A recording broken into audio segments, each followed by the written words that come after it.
Hello student. Class 7 में हम लोगों ने लास्ट क्लास में area of parallelogram and area of triangle in दो टॉपिक को पढ़ा है ना। आज हम लोग जो है एक नए ज्योमेट्रिकल फिगर के बारे में पढ़ेंगे, वो है हमारा सर्कल। ठीक है, सो पहले सर्कल पे हम लोग आते हैं। जैसे सर्कल तो मेरे ख्याल से आप ऑलरेडी जानते हैं कि सर्कल एक ज्योमेट्रिकल फिगर है जिसमें एक फिक्स पॉइंट होता है ना। सर्कल एक ज्योमेट्रिकल फिगर है जिसमें आपका एक एक पॉइंट फिक्स होता है। और और जो सर्कल बनता है तो इसका जो आउटर पार्ट होता है उसका डिस्टेंस इस फिक्स पॉइंट से हमेशा क्या होता है, इक्वल होता है। यानी कि ये अगर 5 सेंटीमीटर है तो इस इधर भी ये 5 सेंटीमीटर होगा, ये भी 5 सेंटीमीटर होगा, ये भी 5 सेंटीमीटर होगा, है ना। तो इस फिक्स पॉइंट को क्या बोलते हैं, सेंटर। और ये जो वैल्यू है इसको हम लोग क्या बोलते हैं, रेडियस। और ये जो बाहर वाला पोर्शन है, मैं इसको एक डिफरेंट कलर से लिख दे रहा हूँ। ये जो बाहर वाला पोर्शन है ये आपका है सरकमफेरेंस ऑफ द सर्कल। ये आपका है सरकम फेरेंस ऑफ द सर्कल, जिसको हम लोग बाउंड्री बोलेंगे, क्योंकि बाउंड्री का मतलब भी यही है। तो यहाँ पे जो सर्कल का बाउंड्री है उसको हम लोग क्या बोलेंगे, सरकम फेरेंस ऑफ द सर्कल। ठीक है, इस चीज को आप ध्यान रखिएगा। सरकम फेरेंस जो है ये आपका क्या कहलाता है, पेरीमीटर ऑफ सर्कल। इस चीज को आप ध्यान रखिएगा। ठीक है, तो हमारे बुक में जो पहला टॉपिक है वो हमारा सरकमफेरेंस ही है। ठीक है, अब सरकमफेरेंस, सर्कल तो आपको पहचान में आ गया, तो सरकमफेरेंस का वैल्यू कितना होगा वो हम लोग देखेंगे। ठीक है, तो सरकमफेरेंस का ज्योमेट्रिकल मीनिंग क्या है वो पहले हम लोग समझते हैं। सरकमफेरेंस का ज्योमेट्रिकल मीनिंग क्या है वो पहले आप देखिए। अब आप देखिए, जैसे एक कंप्लीट रोटेशन का मतलब क्या है। ये एक आपका, आपके बुक में एक बहुत अच्छा एग्जाम्पल दिया हुआ है। ये जो एग्जाम्पल है, इस एग्जाम्पल को अगर आप थोड़ा सा ध्यान दें तो ये जो पॉइंट है, ये पॉइंट जो है बोर्ड को टच कर रहा है। अब ये सर्कल अगर रोटेट करेगा, सर्कल अगर रोटेट करेगा तो ये पॉइंट बी जो है वापस देखिए बोर्ड को टच कर रहा है। यहाँ पे इसका नाम ए दे दिया। तो इस वक्त जो ये सर्कल ने जितना डिस्टेंस कवर किया ना, ये डिस्टेंस किसके बराबर होगा, सरकमफेरेंस के बराबर। तो यहाँ से एक कॉन्सेप्ट हमको और मिल रहा है। क्या कॉन्सेप्ट मिल रहा है कि एक एक सर्कल है, suppose this is our circle. ठीक है, ये जो मेरा सर्कल है, ठीक है। सो इस सर्कल में अगर ये पोर्शन, मान लीजिए ये रोड है, ये मान लीजिए रोड है। ठीक है, तो जस्ट अ मिनट,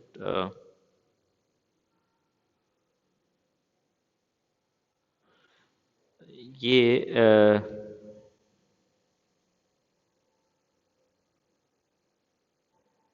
देखिए ये रोड है आपका। ठीक है, अब रोड, सर्कल का ये वाला पॉइंट जो है, इस पॉइंट को मैं मार्क कर दिया। ये पॉइंट रोड को टच कर रहा है। अगर सर्कल रोटेट करता हुआ, रोटेट करे, ठीक है, सर्कल अगर रोटेट करे और ये जो पॉइंट है, ये जो पॉइंट है ये सर्कल को, रोड को फिर से टच करने लगे, ये जो पॉइंट है, मैं इसको थोड़ा सा छोटा कर दे रहा हूँ। ये बहुत बड़ा सर्कल हो गया है। ठीक है, एक दूसरा मैं ड्रॉ कर दे रहा हूँ, छोटा सर्कल ड्रॉ कर रहा हूँ, तो it will be much easier to understand. ये मान लीजिए कि मेरा सर्कल है और ये मेरा रोड है। ठीक है, ये मेरा रोड है। अब ये वाला जो पोर्शन है, आप, अब आप देखिए, जैसे मैं इस पोर्शन को मार्क कर दे रहा हूँ। यहाँ पे इस पोर्शन को मैंने इस पोर्शन को मैं मार्क कर दे रहा हूँ, है ना, ब्लू कलर से, और इसका नाम दे दे रहा हूँ ये। अब ये सर्कल रोटेट कर रहा है, ये रोटेट कर रहा है, तो ये सर्कल जो है रोटेट करता हुआ वापस कभी तो ये ए पॉइंट भी तब मूव करेगा, ये ए पॉइंट भी मूव करेगा। और ये ए पॉइंट जब सर्कल रोड को फिर से टच करने लगे, ये ए पॉइंट जो है रोड को फिर से टच करने लगे, यानी ए पॉइंट वापस यहाँ पे आ जाए, तो इस वक्त सर्कल ने एक डिस्टेंस कवर किया ना। ये जो डिस्टेंस है, ये डिस्टेंस हम बोलेंगे किसके बराबर होगा, सरकम फेरेंस के बराबर। यानी कि, और यहां पे देखिए ए पॉइंट पहले रोड को टच करा था और फिर से पहली बार जब ए पॉइंट रोड को टच करेगा तो हम बोलेंगे एक रोटेशन, कंप्लीट हो गया है। एक रोटेशन का मतलब क्या है, जो पॉइंट रोड को टच कर रहा था फिर से वो पॉइंट रोड को जब पहली बार टच करे तो हम बोलेंगे एक रोटेशन कंप्लीट हुआ। तो एक रोटेशन में सर्कल कितना डिस्टेंस कवर करेगा, in one rotation distance covered by circle, distance covered by circle is equal to circumference. ये एक इंपॉर्टेंट कॉन्सेप्ट है हमारा यहाँ पे, ठीक है। सरकमफेरेंस ऑफ सर्कल, यानी कि एक रोटेशन में सर्कल जो है, अगर व्हील होगा ये, तो एक रोटेशन में व्हील कितना डिस्टेंस कवर करेगा, जितना व्हील का आपका सरकमफेरेंस होगा उतना ही डिस्टेंस कवर करेगा। यही चीज आपके बुक में भी बताया हुआ है, ठीक है। तो मेरे ख्याल से इसमें अब कंफ्यूजन नहीं होना चाहिए, ठीक है। अब इसमें हम लोगों ने टर्म भी देख लिया कि क्या क्या टर्म है, आपने ऑलरेडी अपने जूनियर क्लास में पढ़, फिर से वो सारे टर्म रिकॉल कर दे रहा हूँ। हमारे सर्कल में क्या क्या टर्म है। सर्कल में जो हमारा टर्म है, पहला तो ये सेंटर, सेंटर जहां से ये सरकमफेरेंस है ना। तो सरकमफेरेंस का सेंटर से जो डिस्टेंस होता है, ये डिस्टेंस को हम लोग क्या बोलते हैं, रेडियस ऑफ द सर्कल। इसको हम लोग क्या बोलते हैं, रेडियस ऑफ द सर्कल। ये हमारा पहला टर्म हो गया। सो ओ ए मेरा अगर ओ सेंटर है and O is centre of the circle, तो ओ ए जो होगा वो मेरा क्या हो जाएगा, रेडियस। अब एक सर्कल में कितने रेडियस होते हैं, बहुत सारे रेडियस होते हैं।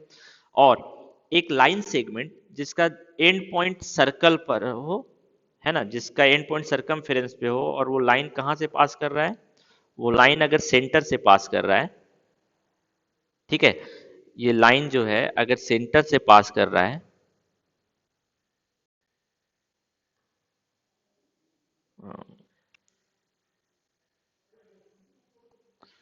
ये लाइन अगर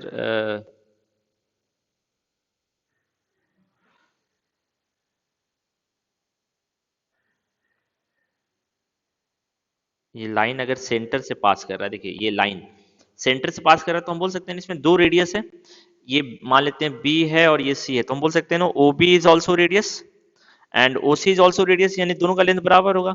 अब अगर आप ओ बी और ओ सी को ऐड कर देंगे तो एक नया लाइन सेगमेंट मिलेगा ना बीसी, जो तो यानी कि बीसी जो है ये किसके बराबर होगा, इसको हम लोग बोलेंगे डायमीटर। सो डायमीटर क्या है, एक लाइन सेगमेंट है जिसका एंड पॉइंट सरकमफेरेंस पे होता है, और कहां से पास करता है, सेंटर से पास करता है। यानी कि हम बोल सकते हैं ना जो डायमीटर है, अगर इसको हम डी से डिनोट कर रहे हैं और रेडियस को आर से डिनोट कर रहे हैं, तो हम बोल सकते हैं diameter is equal to 2 × r. यानी कि जो डायमीटर होता है वो रेडियस का 2 टाइम्स होता है, या हम बोल सकते हैं रेडियस जो होता है वो डायमीटर का हाफ होता है। तो ये कॉन्सेप्ट भी आप ध्यान रखिएगा, ठीक है। ये भी हमारे लिए एक इंपॉर्टेंट कॉन्सेप्ट है। तो ये पार्ट हमने देख लिया। अब नेक्स्ट हम लोग आते हैं कि अब सरकमफेरेंस हमको पता चल गया, डायमीटर पता चल गया, रेडियस पता चल गया। अब एक हम लोग ना रेशियो से रिलेटेड कॉन्सेप्ट को पढ़ते हैं। इस रेशियो से रिलेटेड कॉन्सेप्ट क्या है कि अगर आप एक सर्कल में अगर आप अ, किसका किसका रेशियो ले रहे हैं, देखिए सरकमफेरेंस 22 है, डायमीटर 7 है, तो 7 का हाफ 3.5 होगा, तो रेडियस 3.5 होगा। तो अब अगर आप सरकमफेरेंस सरकमफेरेंस को सी से डिनोट कर रहा हूँ, डायमीटर को डी से, इन दोनों का अगर आप रेशियो लेंगे तो हमेशा एक फिक्स्ड वैल्यू आएगा या उसके अप्रोक्स आएगा। आप देखिए सी बाई डी यहाँ पे कितना आया, 3.14। अब एक दूसरा सर्कल ले रहे हैं, इसका जो सरकमफेरेंस है वो 44 है और इसका जो डायमीटर है वो 14 है। फिर से सी बाई डी निकाल रहे हैं, तो देखिए इसका वैल्यू भी 3.14 या उसके अप्रोक्स आ रहा है। अभी यहाँ पे देखिए डायमीटर 21 है, सरकमफेरेंस आपका 66 है, अभी भी 3.14 आ रहा है। सो 3.14 या उसके अप्रोक्स आ रहा है। तो व्हाट डू यू ऑब्जर्व, यहाँ से हम एक कॉन्सेप्ट डेवलप है कि in a circle the ratio of circumference and diameter it is always constant। ये हमेशा कांस्टेंट होगा, और इस कांस्टेंट को हम लोग नाम देते हैं, इस कांस्टेंट को हम लोग क्या बोलते हैं, पाई, जिसको हम डिनोट करते हैं इससे। पाई का वैल्यू जो हम लोग लेते हैं 3.14 या 22/7, ये अप्रोक्सीमेट वैल्यू है। ये जो वैल्यू है ये अप्रोक्स वैल्यू है, एग्जैक्ट वैल्यू नहीं है, इस चीज को आप ध्यान रखिएगा। बट जब भी आपको कहीं पाई आ रहा है ना, तो इसका वैल्यू हम अप्रोक्सीमेटली 3.14 या पाई का वैल्यू जो है वो 22/7 लेंगे। लेकिन अगर आपसे कोई पूछे कि पाई माइनस 22/7, इसका वैल्यू क्या होगा? तो हम बोलेंगे कि इसका वैल्यू 0 के बराबर नहीं हो सकता। क्यों? ये दोनों इक्वल नहीं है, ये अप्रोक्सीमेटली इक्वल है, बट हम मैथ्स में कैलकुलेशन के लिए क्या करते हैं ना, पाई और 22/7 को आप इक्वल ले लेते हैं, बट ये दोनों इक्वल वैल्यू नहीं है। इसी तरह पाई माइनस 3.14, इसका वैल्यू भी जो है वो 0 के बराबर नहीं है। इस चीज, दोनों चीज को आप याद रखिएगा, लेकिन आप ध्यान रखिएगा कि हम लोग अपने कैलकुलेशन में इसको यूज करेंगे कि ये इक्वल है अप्रोक्सीमेटली, इसलिए मैंने यहाँ पे अप्रोक्स वर्ड लिखा है। ठीक है, तो पाई क्या होता है? इट इज रेशियो ऑफ, पाई का डेफिनेशन हो गया, ये पाई का डेफिनेशन हो गया। What is definition of pi? Pi is the ratio of circumference and the diameter of the circle, and that value is called as a pi. So what is pi? Pi is a ratio of circumference to diameter. Okay, so इस value को हम लोग बोलते हैं पाई। ठीक है, ये आप ध्यान रखें, यही यहाँ पे बताया गया है। देखिए यहाँ पे आपके बुक में भी ये लिखा हुआ है, we can say that c by d is a constant and that constant is pi. तो यहाँ से हमको एक सर्कमफेरेंस का, तो अभी तक देखिए हमने पेरीमीटर जो है, सर्कल का जो पेरीमीटर है, इस सर्कल का जो पेरीमीटर है वो उसका फॉर्मूला हम लोगों ने नहीं निकाल पाया था। पेरीमीटर का मतलब क्या है? बाउंड्री है ना। इस बाउंड्री का फॉर्मूला क्या है ये हम लोगों ने नहीं पता किया था, तो अब हम पता कर सकते हैं circumference is equal to pi into d. एक और फॉर्मूला लिख सकते हैं, डी जो होता है, अगर इसका रेडियस आर है, डायमीटर तो ये है ना, ये डायमीटर है, ये डी है, दोनों सेंटर से पास करता है, तो डी इज इक्वल टू क्या होता है? 2 टाइम्स रेडियस। तो एक और फॉर्मूला हम सरकमफेरेंस का लिख सकते हैं, पाई इंटू 2 इंटू आर। सो ये कितना हो जाएगा? 2 इंटू पाई इंटू आर। ये भी फॉर्मूला सरकमफेरेंस का हो गया। तो circumference of a circle is equal to what? 2 pi r. ये भी आप ध्यान रखिएगा। ठीक है, सो ये हमारे लिए एक इंपॉर्टेंट कॉन्सेप्ट हो गया। So circumference of a circle is 2 pi r. और सरकमफेरेंस का मतलब क्या है? जो बाउंड्री है, ये सर्कुलर पोर्शन का ये जो बाउंड्री है ब्लैक वाला, ये पोर्शन क्या कहलाएगा? सरकमफेरेंस। ठीक है, तो ये पार्ट आप ध्यान रखिएगा। अब नेक्स्ट देखिए, इसके बेसिस पे ना कुछ ट्राई दीजिए, ये कॉन्सेप्चुअल क्वेश्चन है, इसको आप खुद से ट्राई कीजिएगा। क्या है कॉन्सेप्चुअल क्वेश्चन? कि which square has the larger perimeter, किस स्क्वायर का पेरीमीटर अधिक होगा? अब आप देखिए कि आप साफ देख सकते हैं कि जो आउटर वाला स्क्वायर है उसका पेरीमीटर अधिक होगा इनर वाले से। Which is larger, perimeter of smaller square और सरकमफेरेंस? तो सरकमफेरेंस जो है वो आपका अधिक है ना, सर्कल का। ये इसका कैलकुलेशन हम लोग देखेंगे, क्योंकि अभी हम लोगों ने उस तरह का कॉन्सेप्ट देखा नहीं है, तो इसलिए हम इस कैलकुलेशन को अभी पूरा नहीं करेंगे। But in the later stage we will see that how we will calculate, कि क्यों बड़ा होगा या क्यों छोटा होगा, ये हम लोग कैलकुलेशन देखेंगे। बट अभी हम just just by looking the diagram we can say that किस स्क्वायर का जो है पेरीमीटर अधिक होगा, किस स्क्वायर या सर्कल में जो है किसका पेरीमीटर अधिक होगा, ये हम बता सकते हैं। एक डू दिस भी है इसी तरह आपके लिए, take 1 each quarter of a plate and half plate. ठीक है, एक प्लेट है, take 1 each of quarter plate and half plate. Quarter का मतलब क्या होता है? 1/4, यानी कि प्लेट को आप पहले हाफ कीजिए, फिर उस हाफ को 2 इक्वल पार्ट में डिवाइड कीजिए। तो ये वाला पोर्शन क्या कहलाएगा? क्वार्टर। और ये क्या है? हाफ। ये वाला पोर्शन क्या कहलाएगा? हाफ।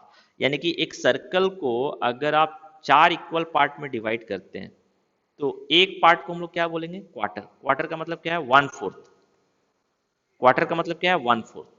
यानी कि पूरे पार्ट को हमने कितने इक्वल पार्ट में डिवाइड किया? डेनमीटर आपको ये बताता है, 4 इक्वल पार्ट में डिवाइड किया। तो जो एक पार्ट होगा इसका वैल्यू क्या होगा? 1/4। ये आप ध्यान रखिएगा। ठीक है, तो now which plate cover more distance in one complete revolution? Rotation और रिवॉल्यूशन सेम वर्ड है। सो एक कंप्लीट रिवॉल्यूशन में कौन प्लेट अधिक डिस्टेंस कवर करेगा? जिसका सरकमफेरेंस अधिक होगा, तो इसका अधिक सरकमफेरेंस है, क्योंकि हमने देखा था कि डिस्टेंस एक रिवॉल्यूशन में किसके बराबर होता है? सरकमफेरेंस के बराबर होता है। तो वहां से हम इस कॉन्सेप्ट को डेवलप कर सकते हैं। तो ये आप डू दिस खुद से कीजिएगा, ये सरकमफेरेंस के कॉन्सेप्ट पे बेस्ड है। ठीक है, तो अब इसके बेसिस पे जो है हमारा फर्स्ट एक्सरसाइज का जो कुछ कुछ क्वेश्चन है, ये सारे एग्जांपल आप कंप्लीट कर सकते हैं। What is circumference of a circle of diameter 10 centimetre? तो पाई इंटू डी, पाई का वैल्यू यहाँ आपको दिया हुआ है 3.14 इंटू डी, डी का वैल्यू कितना है? 10। तो डेसिमल का पोजीशन किधर शिफ्ट होगा? राइट शिफ्ट होगा, तो इसका वैल्यू कितना हो जाएगा? 31.4। और जो सरकमफेरेंस होता है उसका यूनिट लेंथ के बराबर ही होता है। क्यों? सरकमफेरेंस इज अ लेंथ, हमने ऑलरेडी पढ़ रखा है। सरकमफेरेंस क्या होता है? एक लेंथ होता है। तो इसका यूनिट भी क्या होगा? सेंटीमीटर। ठीक है, तो ये सारे जो एग्जाम्पल हैं आप मेरे ख्याल से कंप्लीट कर सकते हैं, बहुत टफ नहीं है।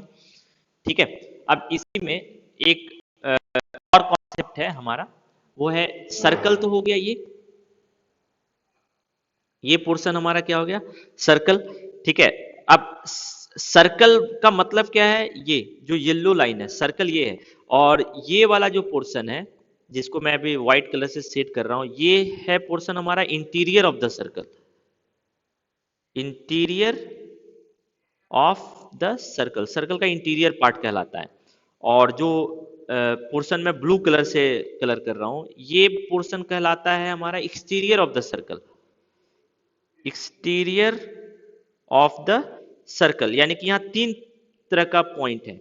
एक पॉइंट, जैसे मान लीजिए अगर मैं एक पॉइंट ले रहा हूं, ब्लू पॉइंट, ग्रीन पॉइंट ले रहा हूं, तो एक पॉइंट यहां हो सकता है, या एक पॉइंट यहां भी हो सकता है, या एक पॉइंट यहां भी हो सकता है। यानी कि एक पॉइंट का तीन पोजीशन है, या तो सर्कल के एक्सटीरियर में होगा, या तो सर्कल पर होगा, ऑन द सर्कल होगा, या तो सर्कल के इंटीरियर में होगा।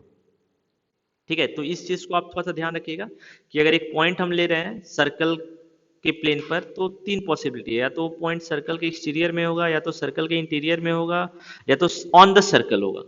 ओके, तो अब नेक्स्ट कॉन्सेप्ट जो है वो हमारा है एक सेमी सर्कल कॉन्सेप्ट। सर्कल क्या होता है, सर्कल सेमी, सेमी का मतलब क्या होता है, हाफ। सेमी का मतलब क्या होता है, हाफ। तो अब suppose this is our circle, इस सर्कल को ये हमारा सर्कल है, तो इस सर्कल को आप क्या कीजिए कि दो इक्वल पार्ट में डिवाइड कर दीजिए। तो कैसे हम डिवाइड करेंगे सर्कल को दो इक्वल पार्ट में, तो इसका सेंटर हमको पता है, हम डायमीटर ड्रॉ कर लेते हैं इसका। ये डायमीटर ड्रॉ कर लिया हमने। ठीक है, ये जो डायमीटर है सर्कल को दो इक्वल पार्ट में डिवाइड करता है। ये जो डायमीटर है ये सर्कल को दो इक्वल पार्ट में डिवाइड करता है, ये पार्ट जो कहलाएगा, और ये पार्ट दोनों इक्वल है। तो जो एक पार्ट है, किसी एक पार्ट को, इस पोर्शन को भी हम बोलेंगे सेमी सर्कल, और इस पोर्शन को भी हम बोलेंगे सेमी सर्कल। यानी कि ये जो पूरा है येलो से मार्क किया, ये एक सेमी सर्कल है, और जो मैंने व्हाइट से मार्क किया है वो भी एक सेमी सर्कल है। ठीक है, ध्यान रखिएगा ये वाला पोर्शन में कंफ्यूजन ना हो, तो मैं थोड़ा सा यहाँ पे चेंज कर दे रहा हूँ इसको। ये पोर्शन जो है ये आपका सेमी सर्कल है, ये पोर्शन जो है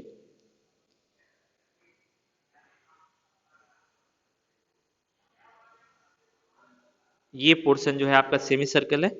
और दूसरा कौन सा पोर्शन है सेमी सर्कल आपका, अ,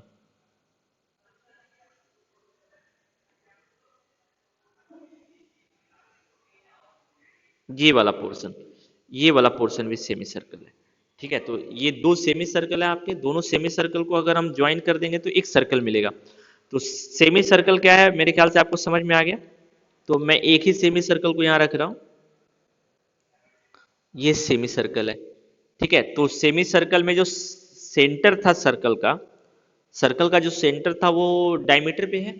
तो जो बाउंड्री है, अब इसमें देखिए सेमी सर्कल में दो है, इसका सरकमफेरेंस अगर आपसे कोई पूछे, सरकमफेरेंस ऑफ सेमी सर्कल, तो सरकमफेरेंस जो होगा सेमी सर्कल का वो कौन सा पोर्शन होगा, सिर्फ ये वाला पोर्शन होगा। ये पेरीमीटर नहीं है, ये सरकमफेरेंस है।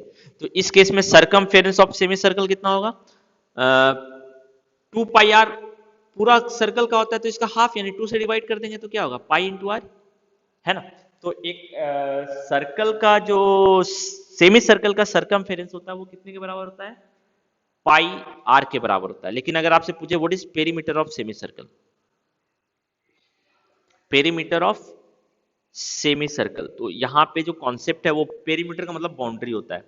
तो बाउंड्री यहाँ पे क्या है, बाउंड्री इसका ये पूरा बाउंड्री है, यानी ये जो ब्लू लाइन है ये भी बाउंड्री है, और ये जो सरकमफेरेंस है ये भी बाउंड्री है। यानी पेरीमीटर ऑफ सेमी सर्कल क्या होगा, circumference of semi circle plus diameter.